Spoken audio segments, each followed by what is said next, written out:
और उदयपुर से बड़ी खबर आ रही है, जहां एक चौकीदार की गला रेत कर हत्या कर दी गई। धर्मशाला में ड्यूटी पर ये चौकीदार तैनात था। बदमाशों ने हत्या की वारदात को अंजाम दिया। मौके पर पुलिस के आला अधिकारी पहुंच चुके हैं।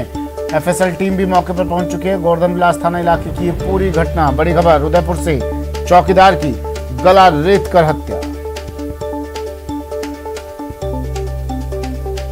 कपिल शिमाली मेरे सहयोगी हमारे साथ फोन लाइन पर जुड़ गए हैं। कपिल, पूरा मामला क्या?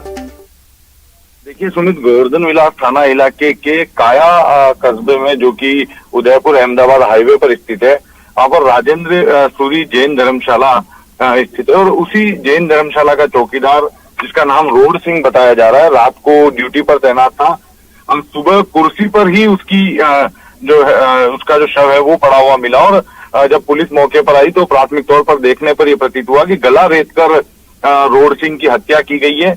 अज्ञात बदमाशों द्वारा देर रात को इस घटना को अंजाम दिया गया। ऐसे में गोवर्धन विलास थाना पुलिस ने एफएसएल की टीम को भी मौके पर बुलाया और एफएसएल की टीम ने मौके से जो जरूरी साक्ष्य हैं वो जुटा लिए हैं। उसके बाद में मृतक के शव को मोर्चरी में रखवा दिया और पुलिस अब जिन लोगों ने जिनका हत्या में हाथ है उनके सुराग जुटाने में लग गई है और पुलिस ने हत्या का मामला दर्ज करते हुए तफ्तीश शुरू कर दी है। क्या कुछ पहचान हो पाई अपराधियों की?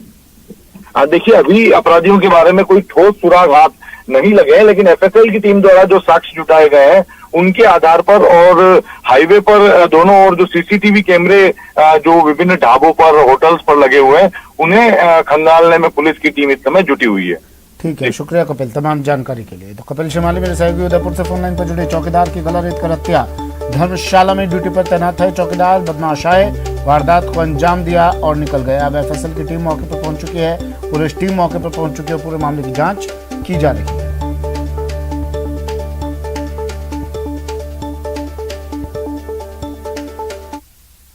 और पाली से बड़ी खबर है, आपसी रंजिश में मारपीट की गई। यहां पर दो गुटों में झगड़ा हुआ। एक गुट ने दूसरे गुट की बोलेरो को आग के हवाले कर दिया। ये तस्वीर देखिए, पाली से खबर। दो गुटों में आपसी रंजिश में मारपीट। एक गुट ने दूसरे गुट की चलाई बोलेरो। पाली में थाना क्षेत्र के बांकली गांव के पास एक बोलेरो लेकर जा रहे एक व्यक्ति का रास्ता रोककर 4-5 लोगों ने मारपीट की। इस घटना में बोलेरो चालक को गंभीर चोटें आई। हमलावरों ने बोलेरो को भी आग के हवाले कर दिया और वहां से फरार हो गए। सूचना पर सीआई रविंद्र सिंह खिंची की टीम मौके पर पहुंची और घायल को भगवान महावीर हॉस्पिटल में भर्ती करवाया।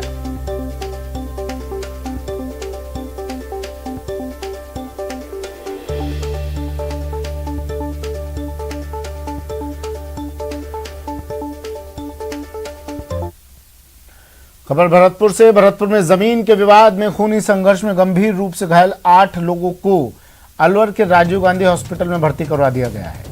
घायल सभी लोग गोपालगढ़ थाने के पीपलखेड़ा के रहने वाले हैं। घायल मंगलराम कुली ने बताया कि गांव के ही कुछ लोगों ने पीडब्ल्यूडी की सरकारी जमीन पर अतिक्रमण किया हुआ है और अब उस पर धर्मशाला बनाना चाहते हैं। इसी जमीन को लेकर सोमवार की शाम को विवाद हो गया। इस दौरान पूर्व सरपंच राजेंद्र जाटव और कब्जा करने की नीयत से आए कुछ लोगों ने लाठी, फरसा और डंडों से हमला कर दिया।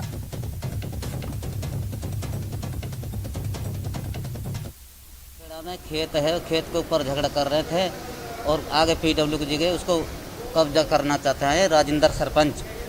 और आधा सा गांव के हैं ये। खटीक 3 खटीक है, कोली हैं 4-5, मतलब 20-25 आदमी हैं। लट्ठन बरसाने ले लेके नहीं हमारे ऊपर चढ़े हैं। हमारे वहाँ पीडब्ल्यू की जगह है, उस पर वो अवैध कब्जा करना चाहते हैं। पूर्व सरपंच राजेंद्र, चेतराम, हरबकस, लाखन और ये करना चाहते हैं इसी के लोग। और उनसे कई बार कही ना माने, अब उनसे कही तो हमें मारा उन्होंने। हमारी ज़मीन पर हम वो बनवा रहे थे, कुछ गेट वेट लगा हुआ था उसमें और कुछ भरत हो रहा है उसमें। गांव के आए लोग इधर उधर से सारा गेट तोड़ दिया और भूतपूर्व सरपंच राजेंद्र पहले से ही उस ज़मीन पर, अपनी सरकारी ज़मीन पर कब्जा करके धर्मशाला बना रखी है गैर मुमकिन सड़क पर। खबर कोटा से है। कोटा के आकाशवाणी मेन रोड पर एक दुकान से 28 मई को हुई चोरी की सीसीटीवी फुटेज सामने आई है, जिसमें 2 बाइक सवार युवक दिखाई दे रहे हैं। वहीं वीडियो में एक लड़का चेक वाली शर्ट पहने हुए दिखाई दे रहा है, जो दुकान के अंदर से पानी पीने के बहाने सामान चोरी कर फरार हो गया। फिलहाल नयापुरा थाना पुलिस सीसीटीवी फुटेज के आधार पर चोरों की तलाश में जुटी हुई है।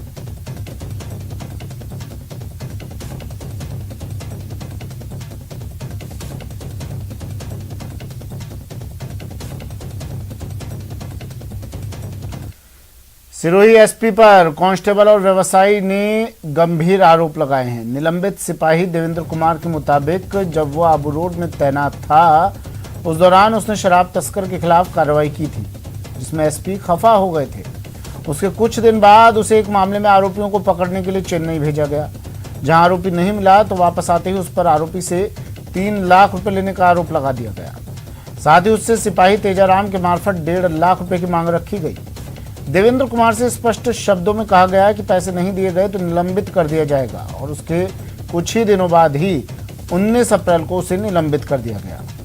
रामनिवास डागा नाम के एक व्यवसायी ने भी सिरोही एसपी पर रिश्वत मांगने का आरोप लगाया है।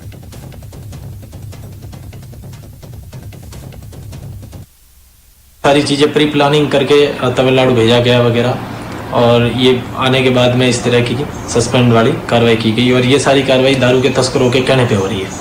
जैसे ही हम एसपी ऑफिस से नीचे उतरे, उनके एक खास हेड कांस्टेबल है तेजाराम जी, जो उनका सारा कामकाज देखते हैं, उनका फ़ोन आया मेरे पास कि तुमने जो भी पैसे लिए वहाँ से ले आओ।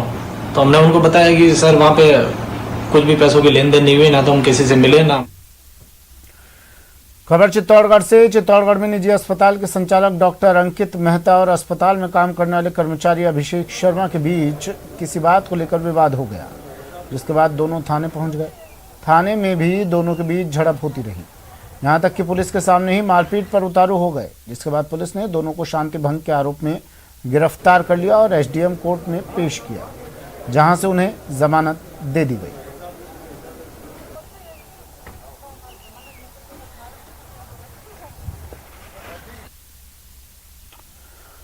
बारा की कवाई थाना पुलिस ने शादी का झांसा देकर ठगी करने वाले गिरोह का पर्दाफाश किया है। पुलिस ने मामले में 2 महिलाओं सहित 4 लोगों को गिरफ्तार किया है।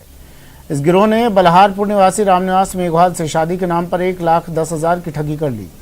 गिरोह के मुखिया को रकम मिलते ही फर्जी दुल्हन फरार हो गई। मामले में परिवादी रामनिवास ने 27 मई को कवाई थाने में रिपोर्ट दर्ज करवाई थी। शादी कराने के बाद जो दुल्हन थी, उसने जिस शादी की रात थी उसको चाय के अंदर कुछ नशीला पदार्थ खिलाया, जिससे वो सो गया और वो वहां से भाग गई। काम वालों ने और उनकी नींद खुलने पर जब उन्होंने उसकी तलाश करी तो उन्होंने उसको टालमटोल करी। इस पर एक मुकदमा दर्ज किया गया और उनमें सभी आरोपियों को दस्तयाब करके और आज उनको गिरफ्तार कर लिया गया। सरकार मोर के संरक्षण के लिए कई योजनाएं चला रही है, लेकिन टोंक के निवाई इलाके में सालों से मोरों का शिकार किया जा रहा है। गांव पथराज मुस्तका के लोग इसे लेकर कई बार पुलिस और वन विभाग के सामने शिकायतें कर चुके हैं, लेकिन किसी का भी जोर शिकारियों पर नहीं जमता। ग्रामीणों का आरोप है कि सिर्फ मोर के शिकार तक ही नहीं रुका। यहां लोगों ने बताया कि शिकारियों की फायरिंग से ग्रामीणों में दहशत है। लगातार हो रही मोरों के शिकार से स्थानीय लोगों में पुलिस और प्रशासन के खिलाफ नाराजगी है।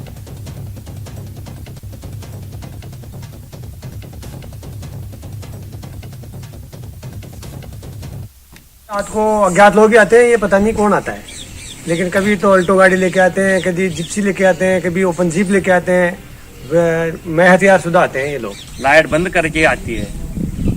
हमारे यहाँ से आधा किलोमीटर है हमारा गांव, बड़का पेड़ है वहाँ पे 400 मीटर बोलेगा। पीपल का पेड़ है, पुजारी जी कोटी है, ऊपर बड़ी बारी पीपल है, उन पे भी मोर रहते हैं, उन पे भी रहते हैं। वासियों के लिए एक बहुत दुखद घटना है, क्योंकि यहाँ के कई लोग अनजान लोग आते हैं और रात को शिकार करते हैं। शिकार भी इस तरह करते हैं कि कई लोगों को डर रहता है कि अब उन सुरक्षित है या नहीं है। जैसलमेर में लॉकडाउन के दौरान वन्यजीवों के शिकार की घटनाएं लगातार सामने आ रही हैं। पिछले कई महीनों से शासन प्रशासन का पूरा ध्यान कोरोना संक्रमण को रोकने और पीड़ित मरीजों के इलाज में लगा रहा, जिसका शिकारियों ने खूब फायदा उठाया और प्राकृतिक शांति देखकर विचरण करने वाले वन्य प्राणियों को अपना शिकार बनाया। जिले में वन्य जीवों के शिकार की संख्या में बेतहाशा बढ़ोतरी हुई है। हालांकि अधिकांश मामले आंकड़ों में नहीं दर्ज हो पाए, जिससे वन्यजीव प्रेमियों में भारी रोष है। हालांकि वन विभाग ऐसा नहीं मान रहा है। विभाग का कहना है कि शिकार की कुछ घटनाएं हुई जरूर हैं, जिसे रोकने के लिए टास्क फोर्स का गठन किया गया है।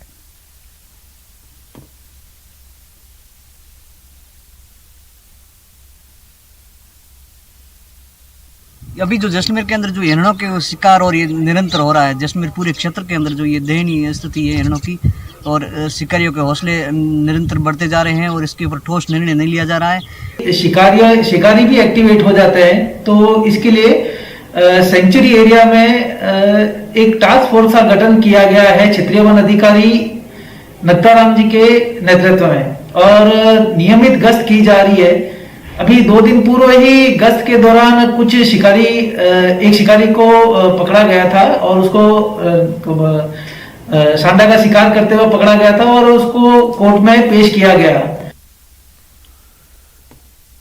कोटा में एक सनकी की ऐसी करतूत सामने आई जिसने सबको सन्न कर दिया।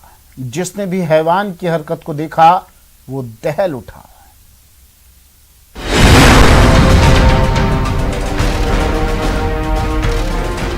कोटा के रामपुरा थाना इलाके में जिस किसी ने भी इस सनकी की ये खौफनाक करतूत देखी वो दहशत में आ गया, बदहवाश होकर भागता नजर आया।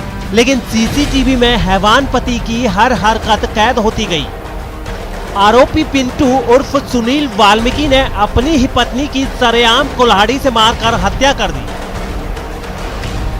और फिर थाने जाकर अपना गुनाह भी कबूल लिया। अपनी पत्नी के कत्लकांड की कहानी खुद पति की जुबानी सुनकर पुलिस भी सन्न रह गई। पूरा साहब मेरी बहन मार गई। पूरा क्या नाम है उसका? पिंटू डागर रामपुरा रहते हो। पहले भी कोई मुकदमा है क्या? हाँ, बलात्कार का केस में साहब पहले भी सजा काट गया है। आरोपी ने न सिर्फ अपनी पत्नी को बेरहमी से मार डाला बल्कि हैवान पति सभी हदें पार करते हुए पत्नी को गली में घसीटता रहा।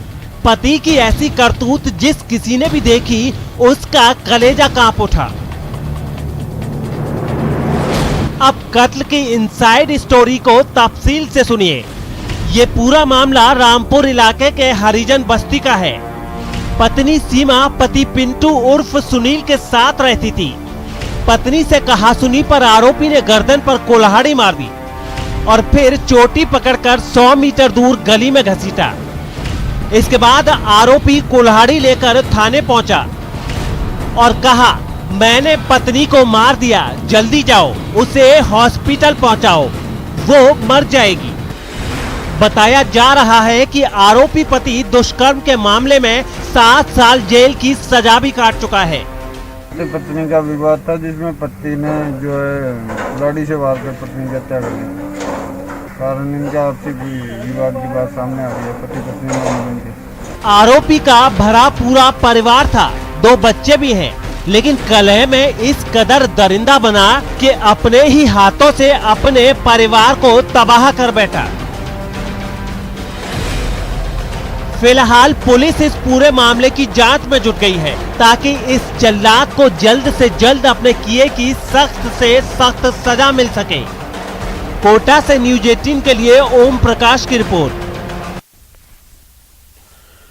और चलिए अब आपको कोरोना पर अपडेट दे देते हैं। कोरोना संक्रमण, कोरोना केस लगातार बढ़ रहे हैं देश भर में। पिछले 24 घंटे में 1,32,788 नए केस सामने आए हैं। पिछले 24 घंटे में 2,31,456 लोग रिकवर भी हुए हैं। 24 घंटे में कोरोना से 3,207 लोगों की मौत हो चुकी है। कल के मुकाबले आज कोरोना के मामले बढ़े हैं।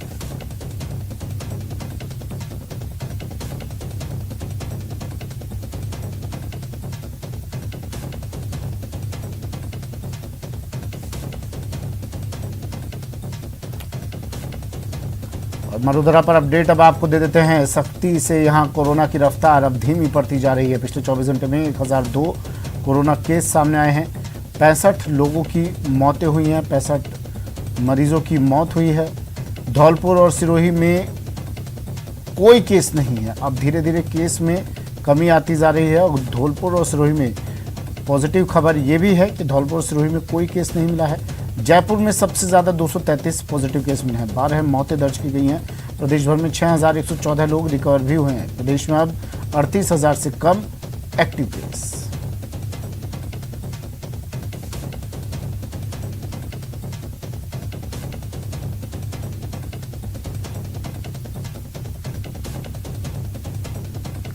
चलिए, मेरे सहयोगी हमारे साथ जुड़ गए हैं, ललित जोधपुर से और शाकिर कोटा से हमारे साथ जुड़ गए हैं। ललित, आपके पास मैं आ रहा हूँ। सबसे पहले क्या कुछ अपडेट, कोरोना की रफ्तार यहाँ पर धीमी या फिर अभी फुल स्पीड में, लॉकडाउन से पहले और आज तो कुछ छूट भी मिल रही है लोगों को, क्या तस्वीर है?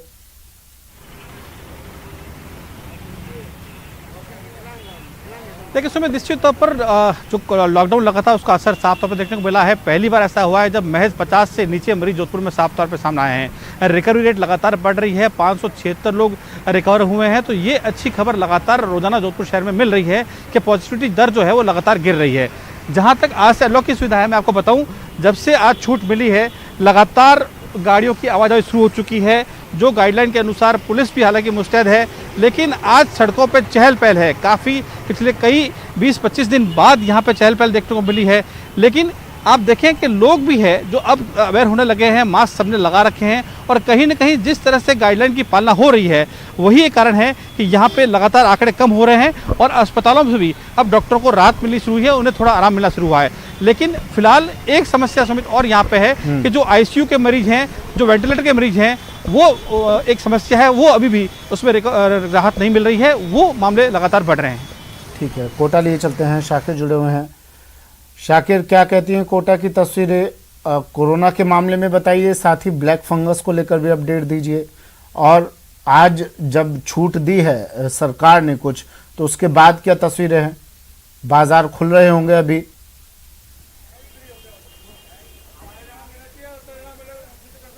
जी देखिए सुमित, अब बाज़ार बंद होना शुरू हो गया है क्योंकि 11 बजे तक का वक्त था और हम गुमानपुरा बाज़ार में ही हैं। तमाम दुकानदार जो है काफ़ी लंबे वक्त के बाद में अपने प्रतिष्ठान खोलने के लिए पहुंचे थे और शुरुआती, क्योंकि आज पहला दिन है तो साफ़ सफाई और दूसरी व्यवस्था करने में ही ये टाइम गुजर गया।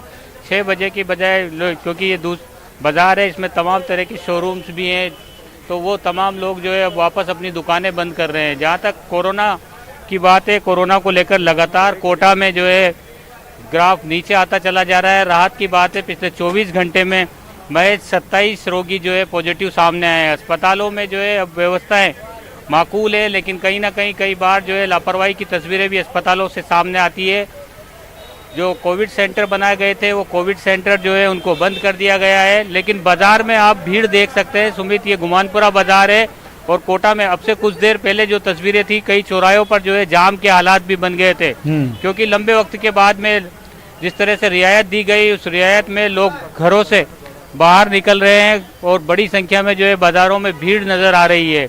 क्योंकि 25% कर्मचारियों के साथ आज जो है ऑफिस भी खुल रहे हैं, प्राइवेट संस्थान भी खुल रहे हैं। कोटा में व्यापारी जो है लगातार एक मांग कर रहे हैं कि टाइम जो है उसको बढ़ाया जाए, क्योंकि 11 बजे तक का टाइम ऐसा है कि इसमें उनको कोई ग्राहक जो है दुकान पर नहीं आएगा। मेरे साथ गुमानपुरा व्यापार संघ के सदस्य मौजूद है।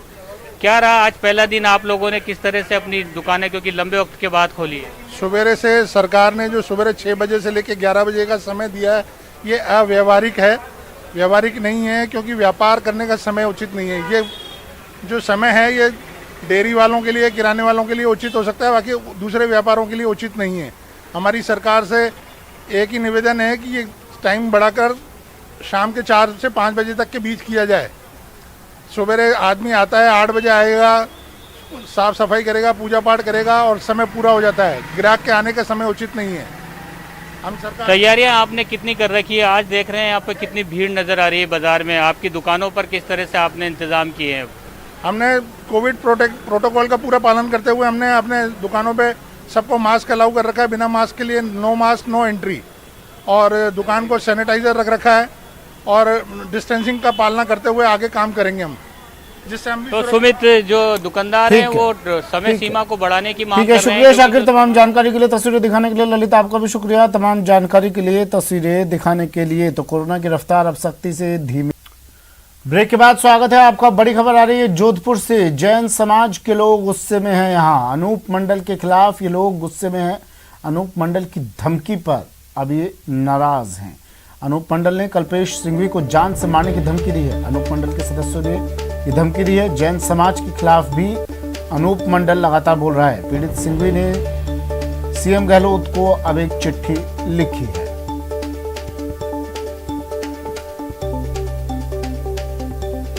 बड़ी खबर जोधपुर से। अनूप मंडल ने कल्पेश सिंघवी को जान से मारने की धमकी दी और अब इसके बाद जैन समाज गुस्से में है। अनूप मंडल की इस धमकी के बाद पीड़ित सिंघवी ने मुख्यमंत्री अशोक गहलोत को एक चिट्ठी भी लिखी है। जैन समाज के खिलाफ लगातार अनूप मंडल बोल रहा है। अनूप मंडल के सदस्यों ने ये धमकी दी है। पीड़ित सिंघवी ने मुख्यमंत्री अशोक गहलोत को चिट्ठी लिखकर अनूप मंडल पर जांच की बात कही है। कल्पेश सिंघवी ने सीएम गहलोत को एक पत्र लिखा है।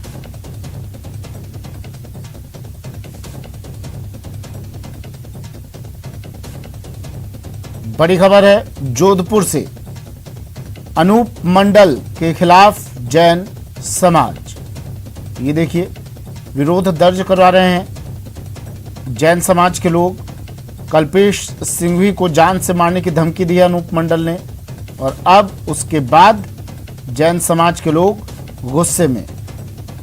सीएम गहलोत को भी एक चिट्ठी लिखी गई है इसे लेकर। जैन समाज के खिलाफ अनूप मंडल बोल रहा है। अनूप मंडल के सदस्यों ने कल्पेश सिंघवी को जान से मारने की धमकी दी है और अब कल्पेश सिंघवी ने मुख्यमंत्री अशोक गहलोत को एक चिट्ठी लिखकर कहा है अनूप मंडल पर जांच की बात इस चिट्ठी में लिखी गई है।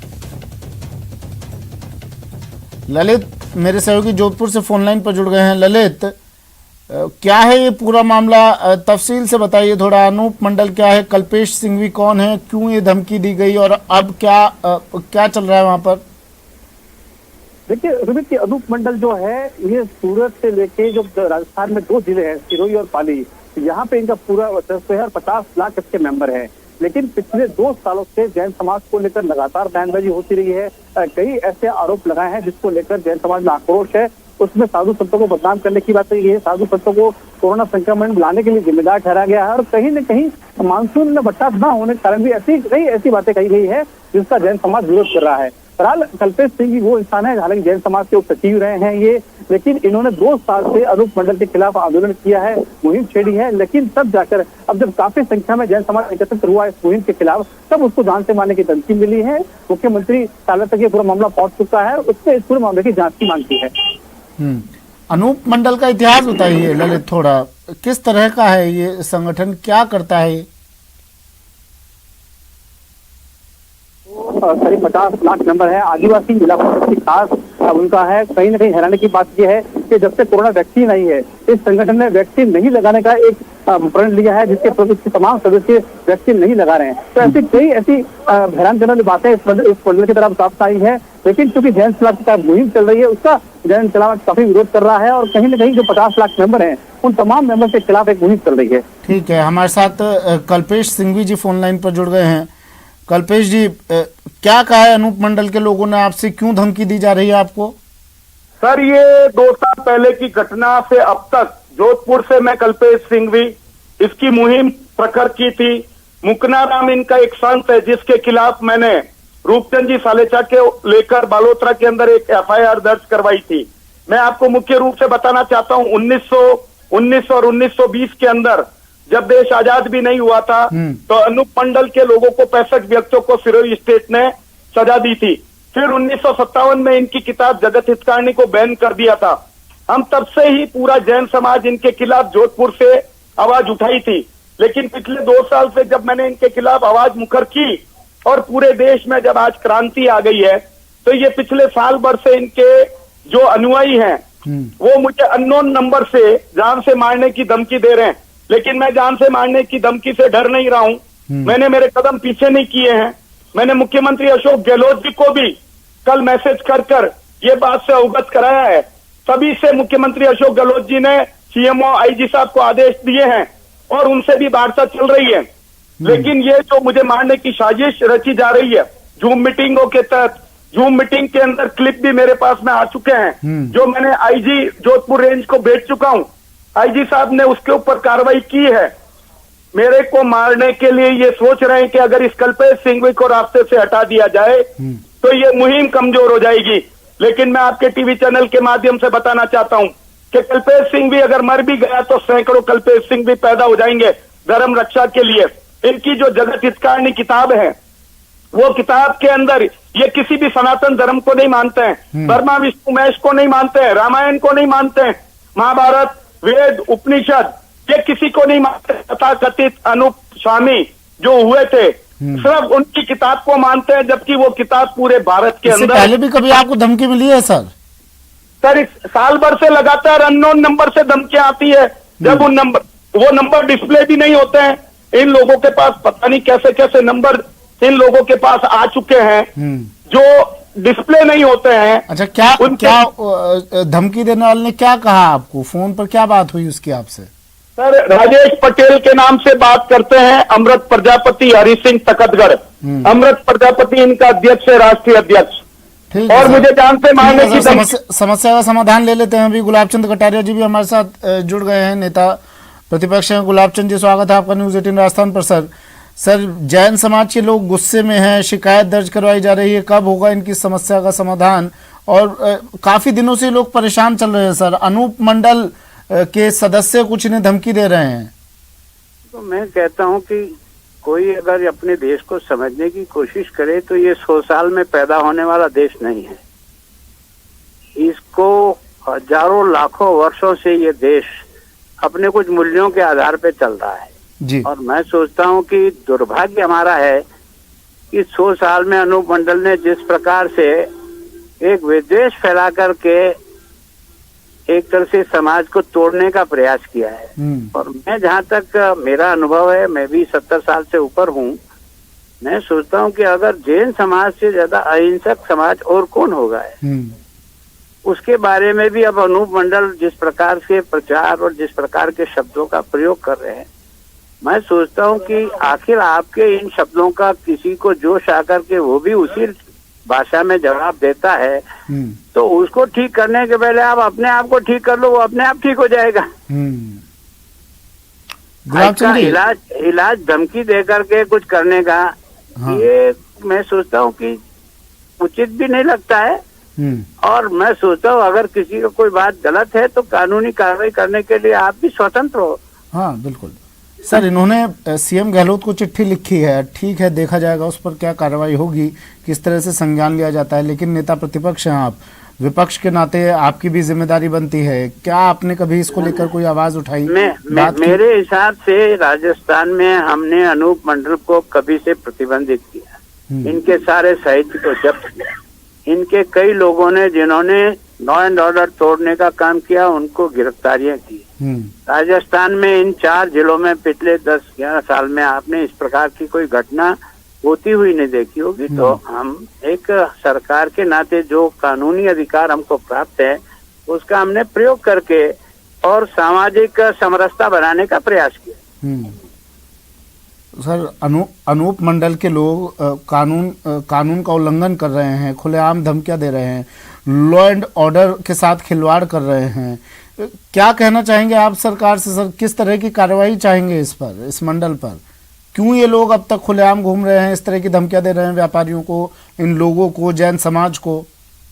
देखो सरकार की यह दायित्व बनता है। मैंने भी सरकार के मुखिया को, मुख्यमंत्री को पत्र लिखा है।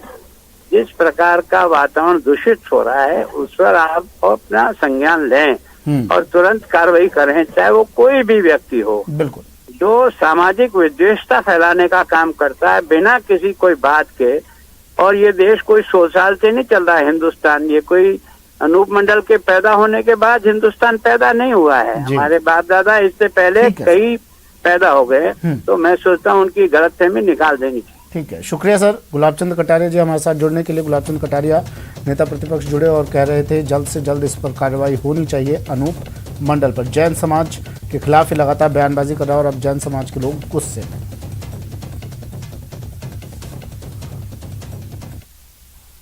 फिलहाल इतना ही, दीजिए इजाजत, नमस्कार।